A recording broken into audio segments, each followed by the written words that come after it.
Aujourd'hui, nous fêtons un des plus grands saints du XXe siècle.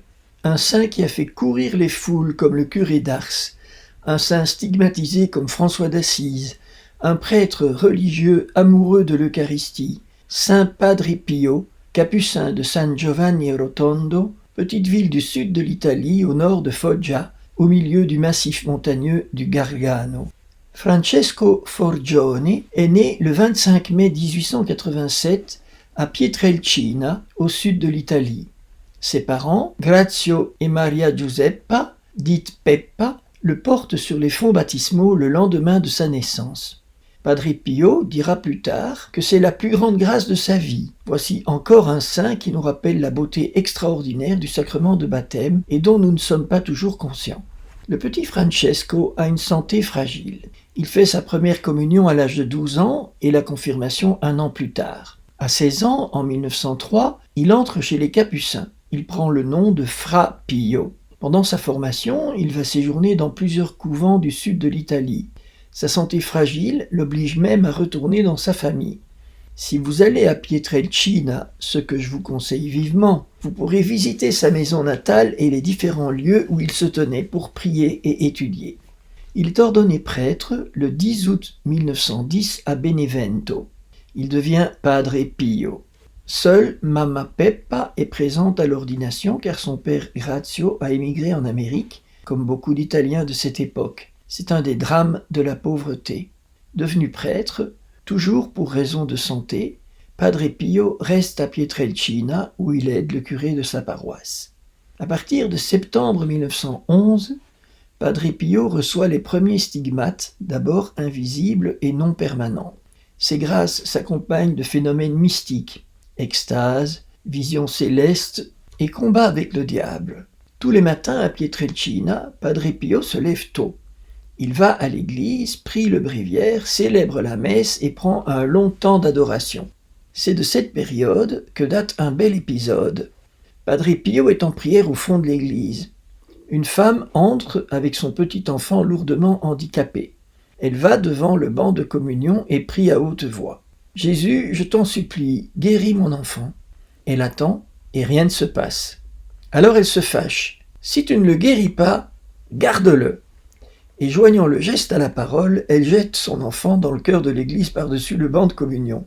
Et il retombe guéri. Padre Pio, caché au fond de l'église, est toujours en prière, et certainement pas étranger à cette guérison. En 1915, Padre Pio est mobilisé dans l'armée. Nous sommes en pleine Première Guerre mondiale. Ses problèmes de santé obligent l'armée à lui donner de nombreux congés. Les médecins militaires ne comprennent rien. Padre Pio, par exemple, a des fièvres tellement fortes que tous les thermomètres à mercure de l'époque explosent. Finalement, il est démobilisé en 1918. Entre-temps, en 1916, pendant un de ses congés de maladie, Padre Pio arrive au couvent de San Giovanni Rotondo pour un séjour provisoire qui va devenir définitif. Quand le papier officiel de démobilisation arrive à San Giovanni Rotondo, il est adressé évidemment à Francesco Forgione. Mais on n'arrive pas à trouver le destinataire. Qui est ce Francesco Forgione ? Il faut tout un temps pour que quelqu'un dise « Mais c'est Padre Pio !» Désormais, Francesco Forgione n'est plus, il reste Padre Pio. Souvent, les frères qui logent à côté de sa cellule entendent des bruits bizarres. C'est le démon qui vient tourmenter Padre Pio pendant la nuit. On a beaucoup de témoignages qui confirment ses combats contre le diable. En 1918, toujours, Padre Pio reçoit de nombreuses grâces. En août, la transverbération du cœur comme Thérèse d'Avila. Et le 20 septembre, les stigmates visibles alors qu'il est en prière devant le crucifix de la chapelle. Les stigmates sont un véritable tourment pour Padre Pio. Il en accepte la souffrance sans rechigner, ce n'est pas ce qui le trouble. Il demande à garder la souffrance, mais que ces stigmates deviennent invisibles parce qu'ils attirent l'attention des foules sur lui, et dans son humilité, cela le comble de confusion. À partir de ce moment, la vie de Padre Pio et des frères de son couvent va changer radicalement. On fait la file pour assister à sa messe de 6 heures du matin. On fait aussi la file pour se confesser chez lui. Des hommes et des femmes demandent au Père de s'occuper de leur vie spirituelle. Ce sont ces fameux fils et filles spirituels. Le Père s'en occupe de près. Il y a plein d'histoires racontées par ces privilégiés. L'un d'eux s'entend dire Si tu savais ce que tu m'as coûté !» En effet, Padre Pio offre ses souffrances pour ses fils spirituels. Un autre passe devant une église bien loin du couvent de San Giovanni Rotondo sans faire de signe de croix. Et il entend la voix sévère du Padre Pio qui l'admoneste « C'est ainsi que tu es chrétien ?» D'autres sont exaucés dans leurs prières et reçoivent le signe de la présence du Père par un parfum de rose. Quand ils retournent à San Giovanni Rotondo, le Père les accueille avec un sourire. « Tu as vu ? J'étais là !» Mais de même que saint Joseph de Copertino a attiré l'attention de l'Inquisition à cause de ses lévitations, de même, les stigmates de Padre Pio suscitent la suspicion de certaines autorités de l'Église. On envoie des enquêteurs, théologiens et médecins. Le fameux franciscain, le père Agostino Gemelli, médecin et psychologue, est ouvertement opposé à Padre Pio. C'est un adversaire de taille car il est très apprécié dans les hautes sphères romaines. La sanction tombe.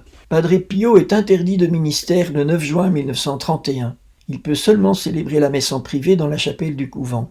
Il obéit humblement et passe l'essentiel de ses journées dans la prière. La sanction est levée progressivement en 1933.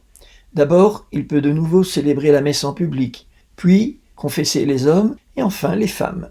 Padre Pio n'est pas un confesseur d'une grande douceur. Il lui arrive de se fâcher. Il a reçu le don de lire dans les consciences. Si un pénitent oublie volontairement un gros péché, le père se fâche et le chasse du confessionnal. Parfois, il accueille un pénitent en lui disant tous ses péchés, mais en passant exprès sous silence le plus gros. Malheur à celui qui n'avoue pas de lui-même ce péché. Il est chassé jusqu'à ce qu'il regrette vraiment ses fautes. Il y a beaucoup de conversions dans le confessionnal de Padre Pio. Par exemple, des incroyants qui viennent et qui voient leur vie déballée par le Saint Capucin. Padre Pio fonde 2 œuvres importantes. Les groupes de prière qui se répandent dans le monde entier et qui existent encore de nos jours, et la Maison du soulagement de la souffrance, un hôpital qu'il veut ultramoderne pour soigner les malades, sachant que cette région du sud de l'Italie est assez déshéritée et qu'un tel hôpital remplit un vrai vide sanitaire. L'hôpital est inauguré en 1956. Mais les ennuis de Padre Pio ne sont pas finis. Il est accusé injustement de malversation financière. Les capucins reçoivent en effet beaucoup d'argent que les pèlerins donnent pour les œuvres de Padre Pio, et en particulier pour son hôpital. Il faut voir son ampleur pour imaginer les sommes importantes qu'il a englouties dans sa construction. Padre Pio souffre de toutes ces accusations, mais il en sort innocenté. Peu à peu, la santé de Padre Pio se dégrade. Il marche de plus en plus difficilement. En novembre 1965, il reçoit l'autorisation de célébrer la messe assis. Il meurt dans sa cellule, le 23 septembre 1968 à 2h05 du matin, entouré de ses confrères. Il est béatifié le 2 mai 1999 et canonisé le 16 juin 2002 par le pape Jean-Paul II.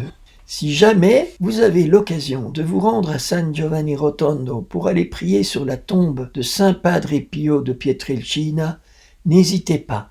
C'est un lieu magnifique, c'est aussi un lieu de grâce.